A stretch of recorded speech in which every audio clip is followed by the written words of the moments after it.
Hey everyone, Dave Keller with Market Misbehavior. No denying that technology has been the real strength in the markets in 2023. Mega cap names like Microsoft and Apple have been leading the way higher, also semiconductor stocks like Nvidia and others. So how can we tell when a top is happening? Because at some point these stocks will stop going higher.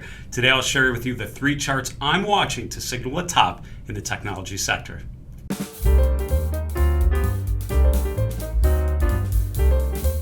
So 2023 has very much been about the growth sectors, the FANG sectors, technology, communication services, consumer discretionary, and those returns have really been dominated by the largest stocks. Names like Apple, Microsoft, Amazon, Meta, and Nvidia and other semiconductors as well.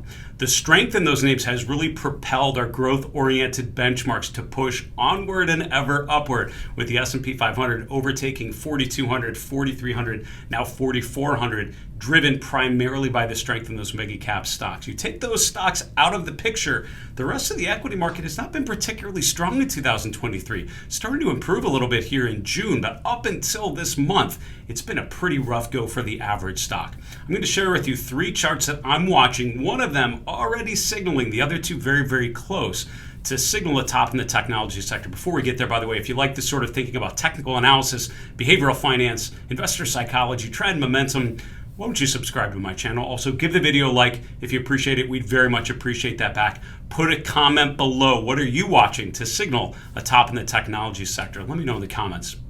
So here's chart number 1. The XLK is the technology ETF. Now be aware that the XLK is very top heavy. So those 2 stocks, Microsoft and Apple, make up about 50% of the ETF. Nvidia, other semiconductors make up a big chunk as well. So they're dominated by those mega cap stocks, just like most cap weighted indexes are in 2023.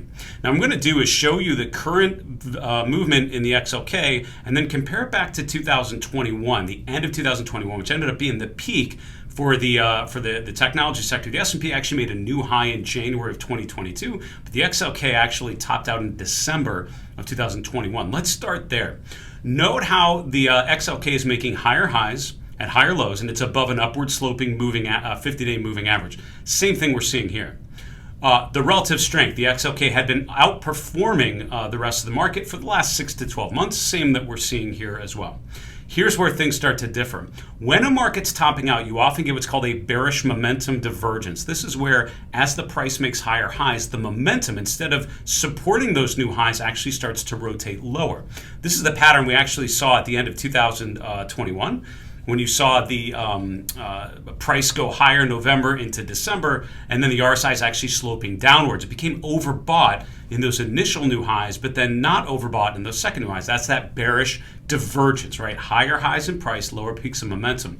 Other indicators like MACD or PPO had a similar bearish divergence, and it was so widespread, not just with the XLK, but with the S&P, with the NASDAQ. A lot of breadth indicators and other momentum indicators all gave that bearish divergence for a lot of the major indexes. It was a confluence of bearish signals going into the beginning of 2022. Of course, we know the market sort of rotated very quickly, and 2022 through October, incredibly weak year. Really, some stocks bottomed in June, but most things actually traded lower into October, and the XLK was one of those for sure. So compare that 2021 peak with what we're seeing now. We're seeing the higher highs in price. We're seeing the price above 2 upward sloping moving averages. We're seeing higher highs. We're seeing strong relative performance. But what we're not seeing yet is the bearish divergence. And this is the first main thing that I want to leave you with. Markets often top with a bearish momentum divergence because the momentum, the buying strength that has gotten us to new highs, subsequent new highs, a succession of new highs, starts to dissipate. The optimism starts to lighten up. People start taking profits, valuations become extreme. Does that sound familiar here in June of 2023? And at some point, there's no one left to buy, and sort of the anecdotal last buyer has made the trade, and all of a sudden we start rolling over very quickly. Those bearish divergences are often a great early warning signal that an upward trend is now nearing its exhaustion point. We're not seeing that yet. So the chart of the XLK, I would be watching this to see a bearish momentum divergence in RSI and PPO or MACD. At this point, they're still going up. So look for a similar pattern that we saw at the end of 2021. That's chart number 1. Chart number 2 may be unfamiliar with you. It's using an indicator called the Bullish Percent Index, and I'm actually running it on the NASDAQ 100. So the top half is the NASDAQ 100's Bullish Percent Index. I'll explain that in a moment. The bottom half is the NASDAQ Composite chart, just to show you the reference of how the indicator relates to the movement in the technology-heavy NASDAQ.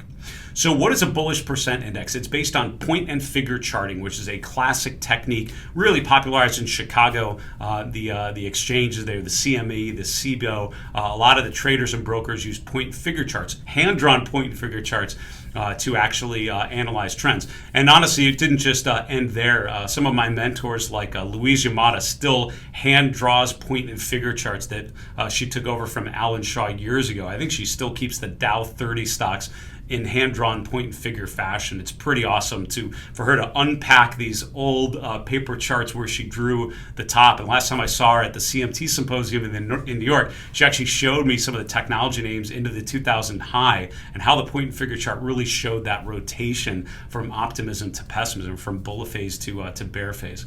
So a bullish percent index basically looks at a group of stocks, in this case the NASDAQ 100, and it looks at each stock individually, each chart individually, and counts how many of them have most recently given a bullish sign from their point and figure chart, which basically means the trend is positive. In point and figure world, you either can be bullish or bearish. It's a binary test, and so you can look at 100 stocks and say what percent of them are in a bullish phase. If you look at the signal right now, it's right at 71% as of today's close, which means 70 out of the 100 stocks in the NASDAQ 100 are currently in a bull phase according to their point and figure charts. Now, is it above 70% a bad thing? No, it's kind of like a stock or an index becoming overbought, which the S&P and the NASDAQ currently are. What I usually tell people is overbought means up a lot. That means that things are going well, right? That means the price is actually moving to the upside in a pretty strong fashion. What you want to be concerned about is when the indicator is no longer overbought. Similar to that, what you want to look for is don't be concerned when the indicator gets above 70%. Look at when it goes back below 70%. I've looked at the last year and a half on the NASDAQ composite, and I've highlighted every time the NASDAQ 100 bullish percent index went above 70% and then went back below. If you look back, you'll see this pretty much identifies all the major tops in the NASDAQ composite going back to the beginning of 2022. This is actually a pretty effective indicator. And why does this work? Because what this captures is not just when everything's going up, which is what it certainly feels like now. It looks at when that starts to change, when trends are overwhelmingly positive and then something different happens. Similar to that bearish divergence, identifying a change in momentum. This is actually looking for a change in breadth conditions when they start to look a little less positive. Now, worth noting, just because it went above 70%, again, that on its own is not a bad thing. Look back here in July of 2022. You can see we actually went above the 70% level here in mid-July. We went higher for about another month. Then the indicator came out of that 70% region. That's the indication that the uptrend is most likely down, and we're going to be in a bearish phase. Now, some of them are brief pullbacks like we saw in November of last year, but on average, these tend to be more significant drawdowns, particularly in a bullish phase. So this indicator, this is chart number 2. The indicator is currently initiated, meaning it's now told you the trend is overwhelmingly positive. You look to see when this indicator rotates back below the 70% level. Chart number 3, the third chart to anticipate a top in the technology sector, AMD. Now, this has been a leadership name. The semiconductor group has been one of the strongest groups in 2023 among some others, a relatively small number of stocks that have had incredible returns in 2023, while the average stock has done very poorly or has been essentially flat to a little bit up for the year most likely. Now, the chart of AMD is interesting because it is one of the first that is actually already showing a bearish momentum divergence. Look at the highs in May into June. I've zoomed into the last year just to sort of see this dynamic.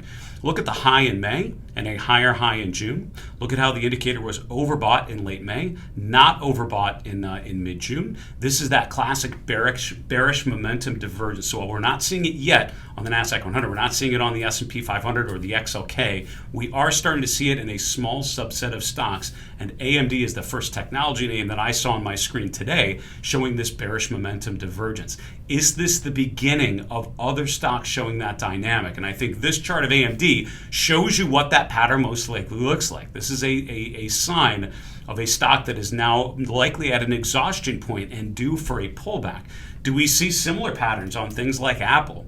things like Microsoft that are making new highs, and the momentum overall is still very strong. At some point, we will go to make another new high, and the momentum will not be as strong. So that chart of AMD represents a number of other stocks. We've seen the signal on the AMD chart. Do we see that signal on other similar leadership names in the technology sector?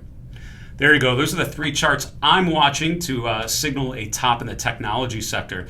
You know, some of these have started to initiate. The bullish percent index is above 70%. That tells you we're nearing the end.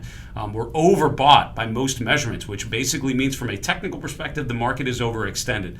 I like to look for bearish divergences as a confirmation, as an indication under the hood that the momentum is softening, and while the price is going higher, the momentum, the strength behind that move is lessening. We've seen that in the chart of AMD. Do we see that echoed in other technology stocks?